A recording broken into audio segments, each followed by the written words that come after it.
So Chuck, what do we got for breakfast this morning? Your lens looks foggy, dude. You're right. It is. We have, and I'm sorry I pulled off its head already and gutted it, but this is a mullet. Mullet is kind of a neutral fish, very good eating, I love it. And this, and I pulled off its head already, ripped off its head, it's called a goatfish. Goatfish are really good because their diet is little shrimps, and we all like shrimp. And when fish eat their own, when fish taste like whatever they eat, and so the flesh is kind of white of the goatfish, and it has a very mild. I wouldn't call it a shrimp-like taste, but it has a much more palatable taste because its diet is shrimp and little mollusks.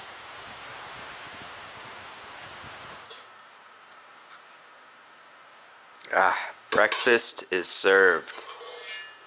We got Master Chef Chuck over here. Dead boiled fish. This is Chuck surfing a perfect wave out front here way back in the day. I'm excited to see days like this and to possibly surf days like this here. Gaspar and his wife are sailing away today to Christmas. They invited me to go along with them, and I really wish I could, but I need to be here for another couple weeks to finish up what I came here for.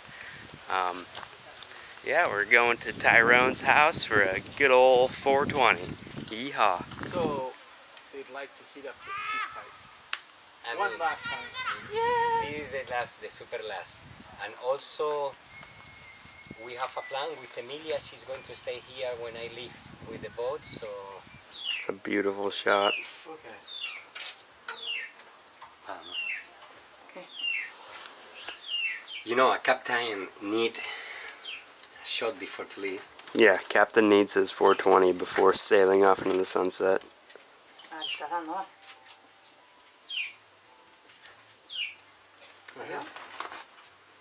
And his wife.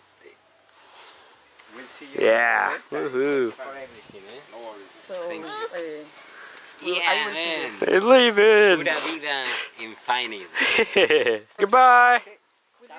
Sahabo. They're leaving, and then I'm gonna go fly my drone up and get a quick video of them as they head out. Here we go.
Oh.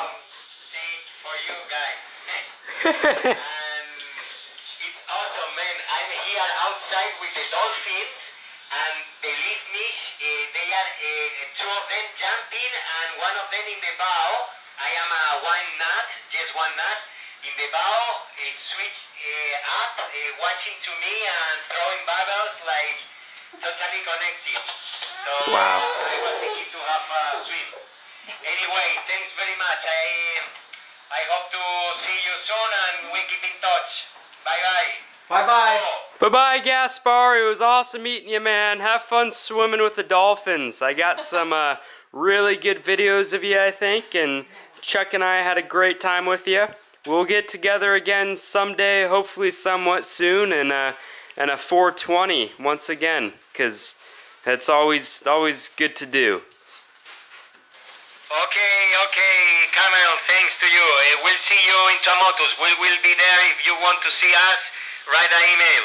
So, enjoy the rest of the time in fighting, and I hope to the best wishes to Chuck in his challenge project, Explorer, Ocean. Anyway, 4020, big hug. Chao, chao. Oye, amor, avísame en el Zodiac, ¿vale? Te quiero. Ah, there goes Gaspar, sailing off into the sunset. Goodbye, Gaspar.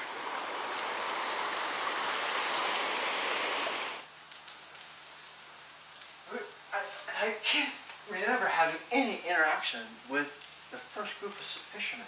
So for dinner tonight, we have onions and tomato sauce and some fried breadfruit. Good stuff. Well, I'm about to partake in my 5th DMT ceremony. Actually, it'd be 6th, including my ayahuasca one. This is a very, very intense experience, and it has to be done in complete darkness, and so I won't be recording it. It's so intense, in fact, that you have this infinite amount of energy. It feels ripping your consciousness away from your physical body and separating your spirit from the physical world, and it just takes it and throws it into a dimension that's far more complex and far more advanced than anything we can comprehend. And it's an experience so extreme that it makes me shake a little bit just going into it again. It's not extreme in a bad way.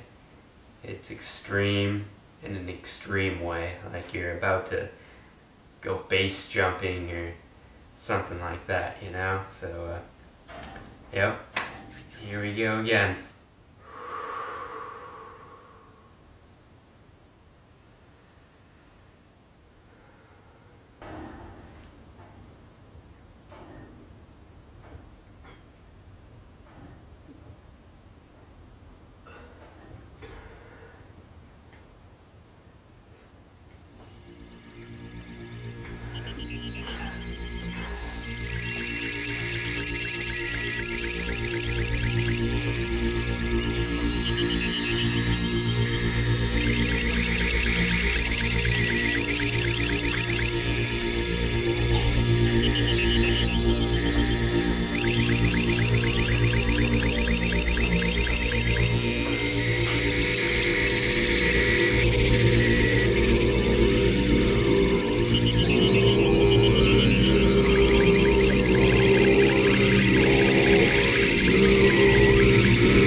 So Chuck, what can you recollect?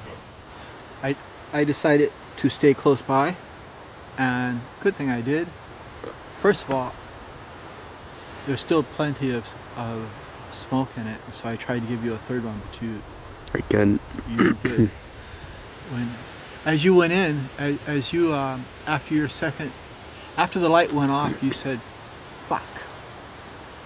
You said, "Fuck," and you stood up in the middle of the mosquito net, and the mosquito net was all draped around you, and you were lost and totally. You were lost. You were holding on to the wall. You held on to me for a little bit. You were dizzy, stuck with the mosquito net draped around you. It helped you get your balance, and with that, you walked outside to get some air. I went in to straighten up the room, turned on the light. We kept the door shut so the light, you wouldn't be able to see the light. And you've been coming down for the last 15 minutes. Yeah, no, that was a good 15-minute experience. Whatever I'm dealing with here, it's incredibly ancient, and it's. I died. I died in there, man. Like I was. You couldn't. You said when you said you couldn't breathe. Yeah, no, I was. Something was guiding me. They made me go out to the ocean, and the closer I got to the ocean, the more I was able to breathe until I got to the ocean. I was in the ocean, and I was completely and entirely lost. I was dead. I was standing there, and I had no recollection of being human. It's complete ego death. I've been through this before. So you were tripping as you were walking? Oh, I was I was coming out here, and there were ancients. Here, let's just walk down this way where I went. I'll I saw you standing. I had to get to the ocean. They were guiding me out to this lagoon. Yeah, it's whatever that experience was. It was entirely otherworldly. I mean, there's dimensions of reality out there beyond anything that us humans can comprehend. Where they took me out to the ocean, and I ran into the lagoon. These ancient spirits of some sort. I was in an entirely another dimension, trying to make sense of this physical dimension, and it's not something that can be explained with words. It's far more advanced than that. It's an experience. You know, things are a little more vivid now and clear, but it's like going into a incredibly vivid dream. I stopped breathing, and I totally died in that house, and then they carried me out here. I don't have any recollection of how I got out to this lagoon, but I was traveling through other dimensional kind of constructs, and it was. You talked about an intense experience. When you go into the DMT dimension, the way I describe it is. I'm sorry for stumbling with my words. I'm still processing lots of this. But essentially, I describe it as, you know, when you're having a really vivid dream and you're there and everything is real. When you're in the dream, you entirely forget about this physical reality. You're there. And DMT is essentially similar to that. You're in this other dimension that's far more complex, with it just beyond your comprehension, and I had no recollection of this physical reality. I was in a new dimension, and I came out here, and I felt like I was lost in time and space. I was right here. You know, I went out a little further maybe, but I was dead. I was standing here. I had no recollection of who I was as a human. They showed me some shit, alright? And this shit isn't stuff that I can explain with words. So you know the best way I can describe this, you know the Indiana Jones, the Kingdom of the Crystal Skull, that movie? You know, it didn't get the best of ratings. It definitely wasn't my favorite Indiana Jones, but you know, at the end when all the aliens are showing like the guy, like, and I swear to God, I think this is based off DMT, man, because the guy essentially wanted to know everything about the universe, and the aliens were like, all right, fuck it, I'll show you. And they were like, you know, showing him, and he was like, oh my God, and melted and died. And that's essentially what a DMT is like. I'm glad they took me here, you know, they knew what they were doing, whatever they were. Holy shit. Whatever it was guiding me this way, because it was strange, because I couldn't breathe in the house, and I had totally died in there. Like and they carried me out here, and it was literally like I was reborn in the lagoon. It was, and whatever they showed me was beyond my comprehension. It's nothing that I can put into words.